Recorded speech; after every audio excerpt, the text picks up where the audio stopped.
E aí, gente, a gente voltando agora com a segunda aula de geografia, né? A gente tá falando de tempo e clima, e a gente corre lá pro livro, pra página 89, para continuar a nossa aula, tá bom? Um pedacinho em amarelo lá embaixo tem dizendo assim: amplitude térmica. Vamos ler o que é isso? É a diferença entre a maior e a menor temperatura registrada ao longo de certo período do tempo, hoje, agora, em uma região. Pode ser medida durante o dia ou durante o ano. Amplitude térmica é quando você vai assistir o jornal e a moça do tempo diz assim: a temperatura máxima da sua região será 20 graus. A mínima será 15. 20 a 15 eu tenho 5 graus de diferença. Isso é amplitude térmica. Normalmente no Brasil a gente não tem grandes amplitudes térmicas. A gente não tem muita diferença assim, durante o dia, né? Aqui no Nordeste, no Sudeste, não. A gente vai ter lá no sertão nordestino. Isso vai ter. O sertão vai fazer calor o dia todo. E quando chega de noite, é frio. Então no sertão a gente tem grandes amplitudes térmicas.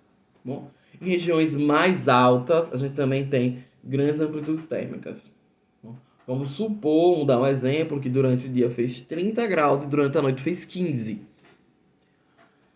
Aí dá pra sentir o frio, né? A diferença. A diferença de temperatura durante um dia ou durante um ano, mas a gente vai falar mais durante um dia, a gente chama de amplitude térmica, tá bom? Que é a amplitude térmica, a diferença da temperatura durante um dia. Quando a moça do tempo, o homem do tempo, né? Ele fala as mínimas e as máximas de temperatura no dia de hoje, tá bom?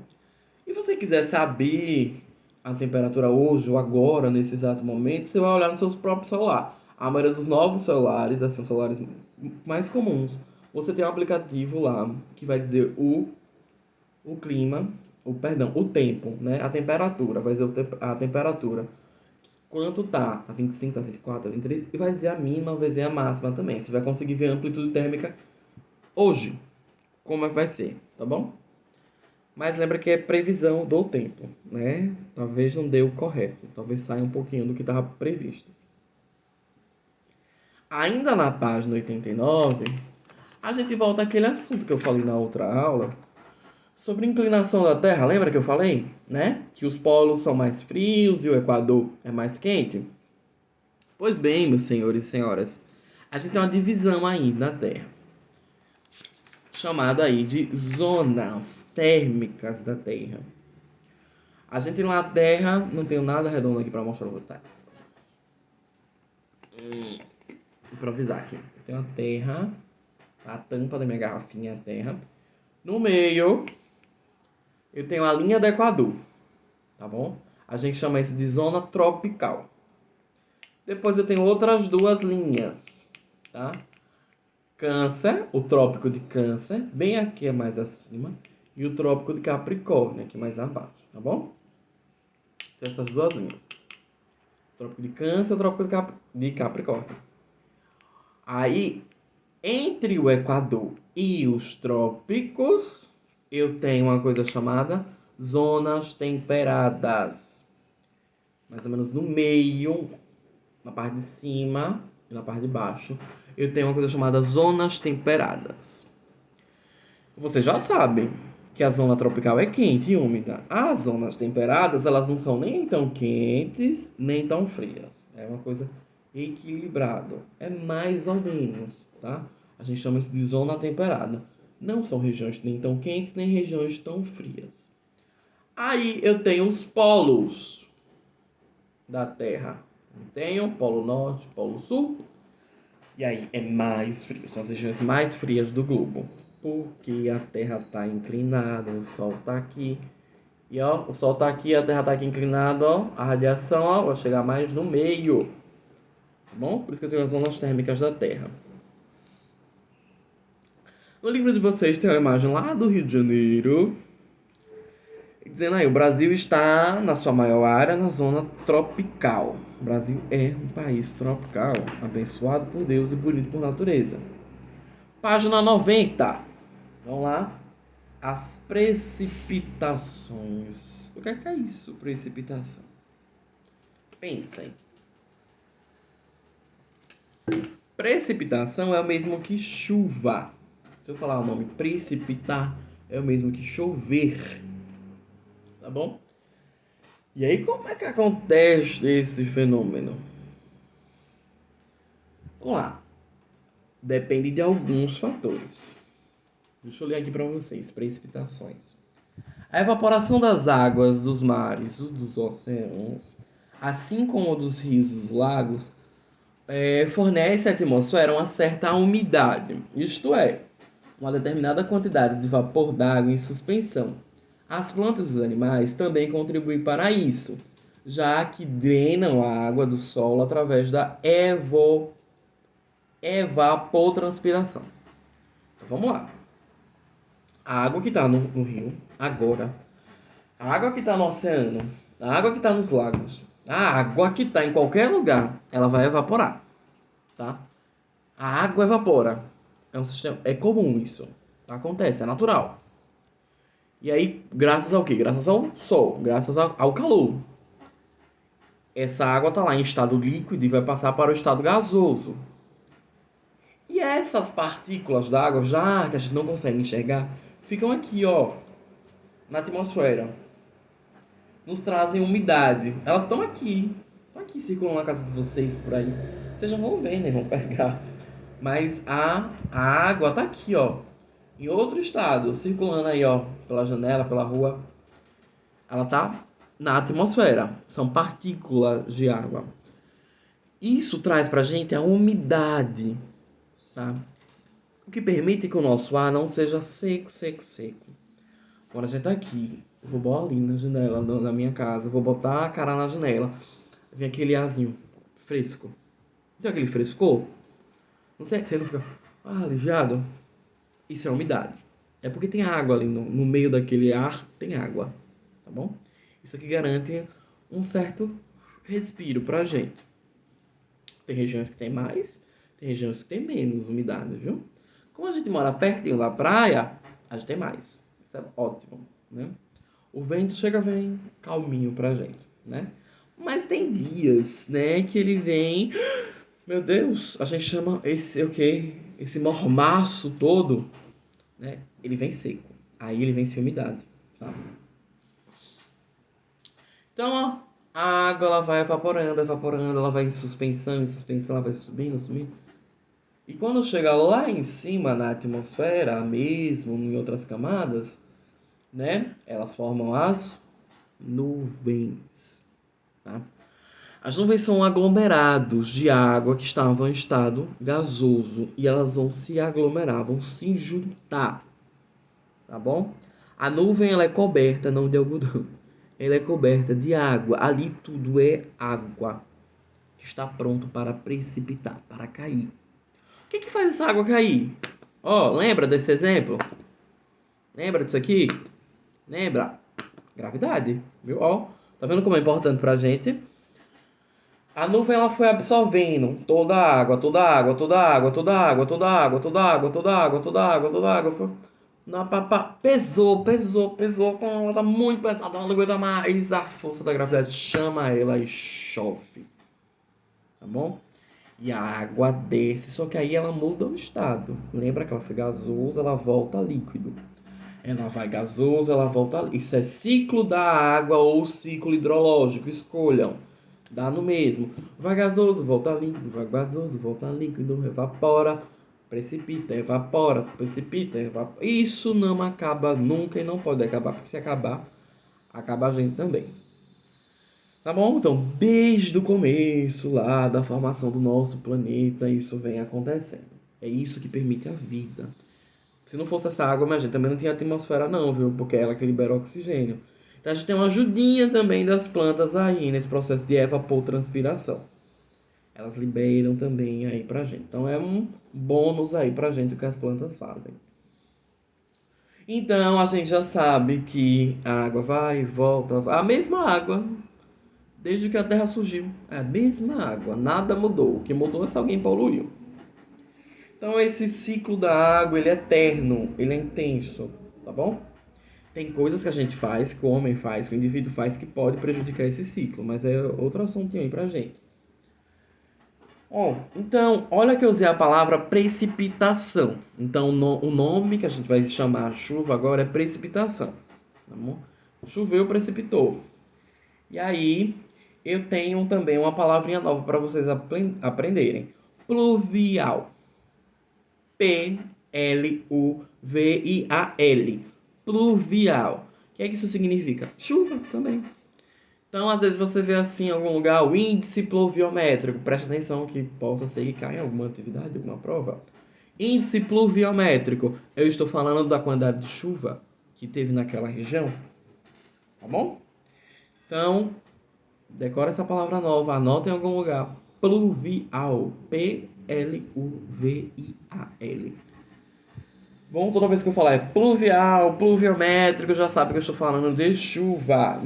No livro de vocês, na página 90, tem uma imagem de um aparelho, tá, que mede a pluviosidade.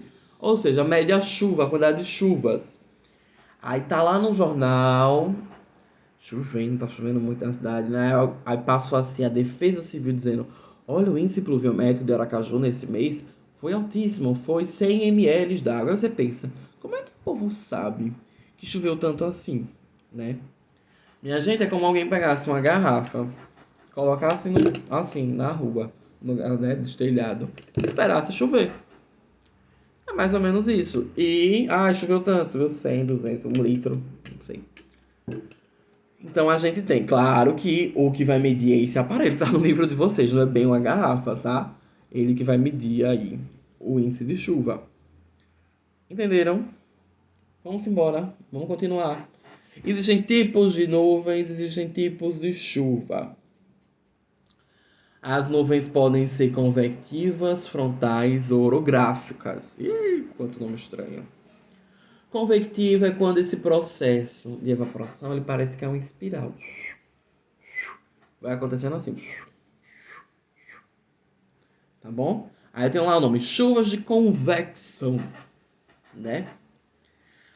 Elas ocorrem a partir do aumento da temperatura das massas de ar, que ao se elevarem se resfriam, originando chuvas torrenciais e abundantes.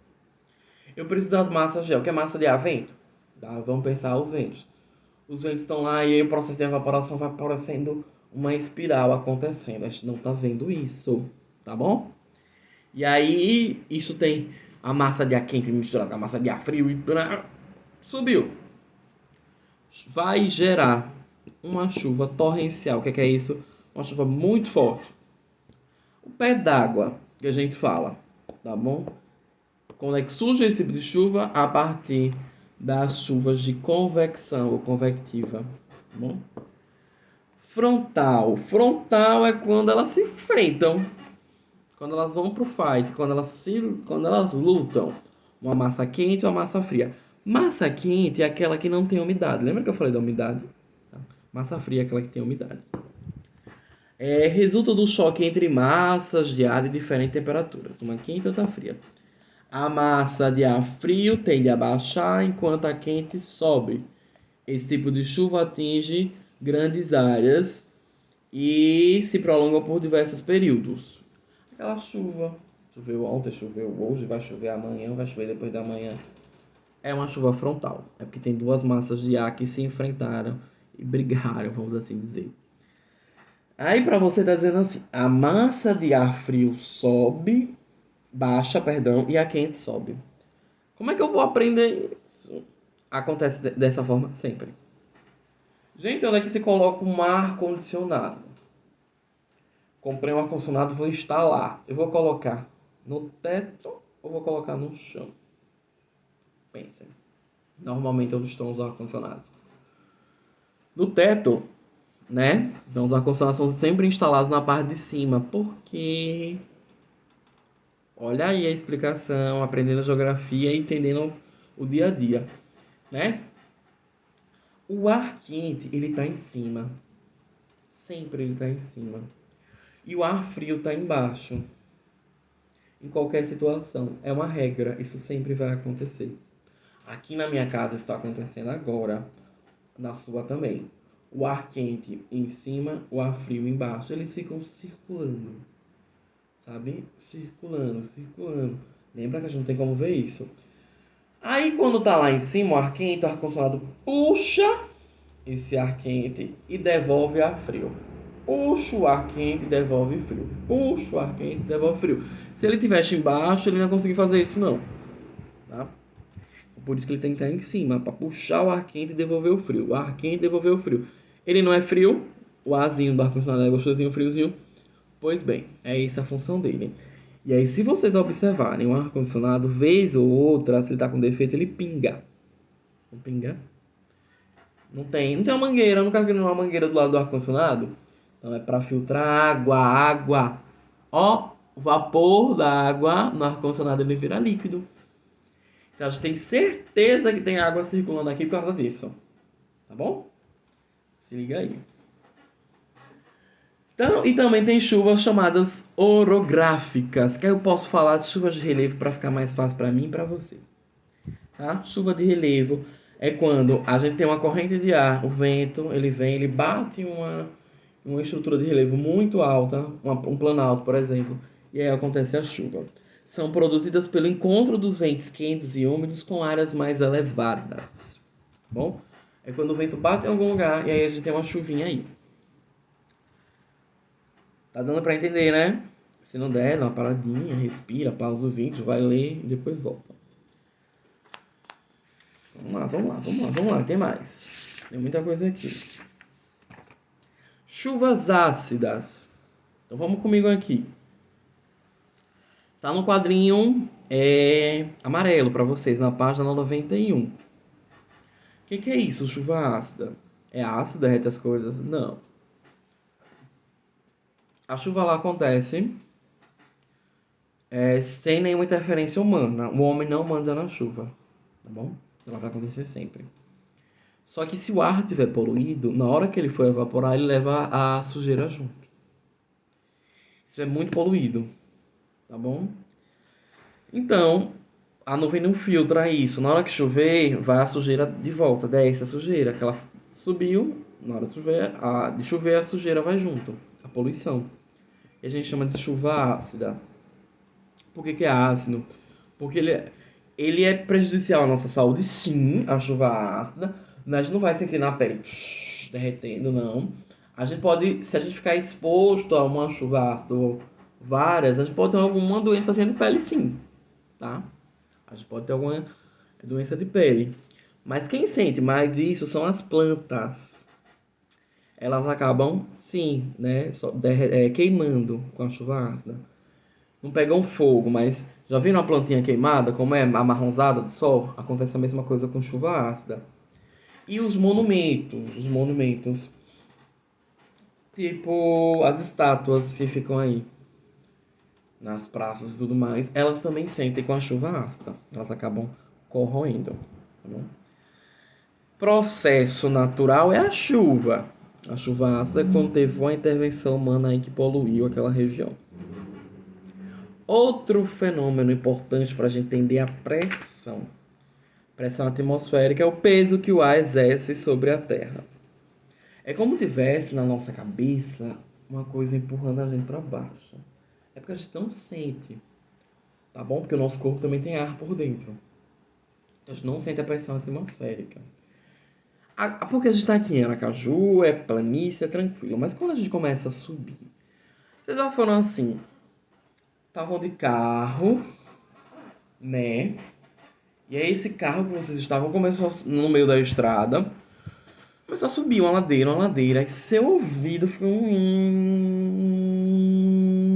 zumbidozinho, tá? Se alguém já andou de avião, também é possível sentir isso. Então você tá subindo muito, seu ouvido vai ficar se a pressão atmosférica agindo sobre o seu corpo. Bom, você não vai morrer não, calma, você não vai ter nenhum problema de ouvido não. Agora sim, tem lugares que tem altitude muito alta, né? Isso não é o caso do Brasil. E aí a pessoa, quando chega logo, ela não tá acostumada, ela sente. ela fica ofegante por causa da pressão atmosférica, ela fica com esse zumbido no ouvido. Não vai morrer por isso. Mas ela precisa de um tempinho para se adaptar.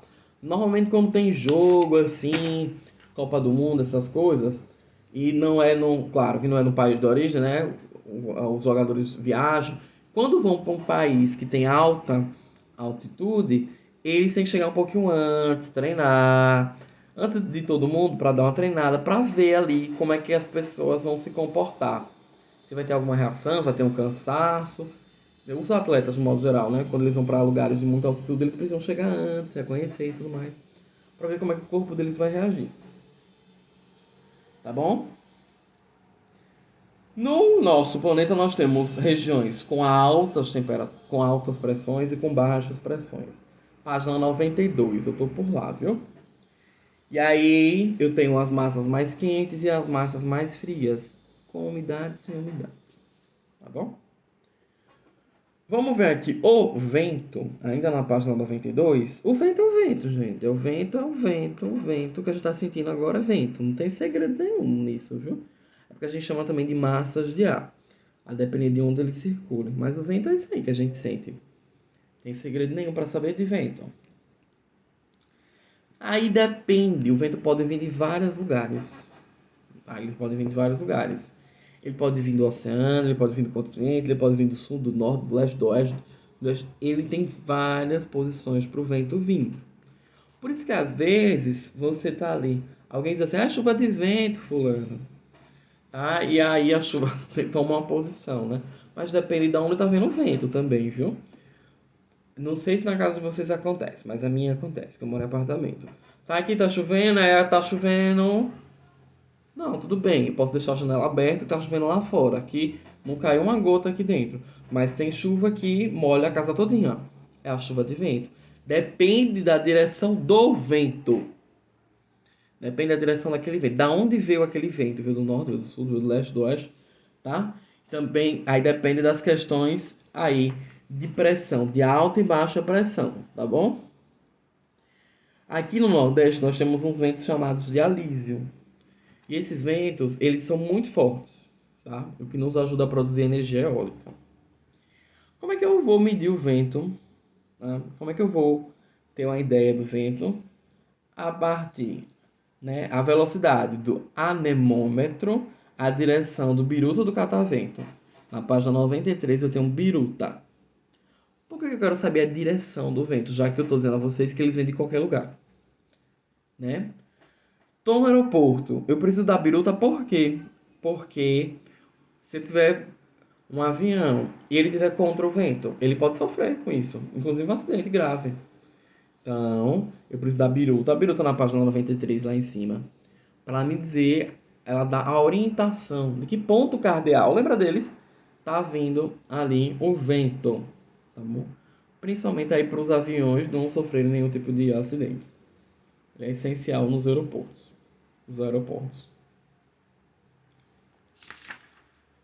Tudo certo aí, gente? Tá bom, tá tranquilo.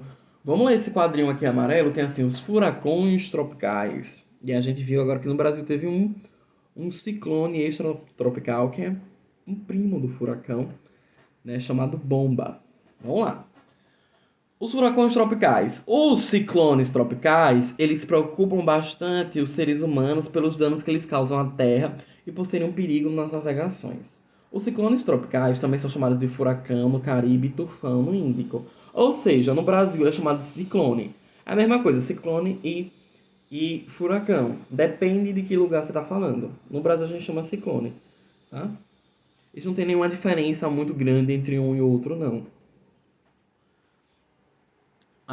Ele se forma entre 5 a 25 graus de latitude. Formam-se em grandes tensões oceânicas quando a temperatura é superior a 27 graus. São formados por massa de ar que giram numa trajetória espiral. Mar-vento, ali é vento, gente. Só que muito intenso, é claro. Ó, e eles, além de andarem assim, né? Eles estão andando assim, em espiral. Ascendente em torno de um olho do furacão, onde encontra-se mais calmo. Seu centro possui uma baixa pressão muito profunda. São geralmente acompanhados por trombas d'água, a umidade do ar ali dentro, tempestade e grandes descargas elétricas. deslocam-se de leste para oeste, podem ocasionar catástrofes. Desde 50 existem meios cada vez mais precisos para predizer a chegada de ciclone tropical e evitar catástrofe. Então, os satélites lá em cima, naquela última camada da atmosfera, eles conseguem identificar também as andanças dos ciclones ou dos vulcões, dos furacões, tá bom? Então é um vento ali, só que ele está em posição espiral, ele está muito intenso, porque teve um encontro de massas, ele ficou naquela posição e aconteceu isso. Gente, a gente volta na próxima aula com mais assunto para vocês. Tchau!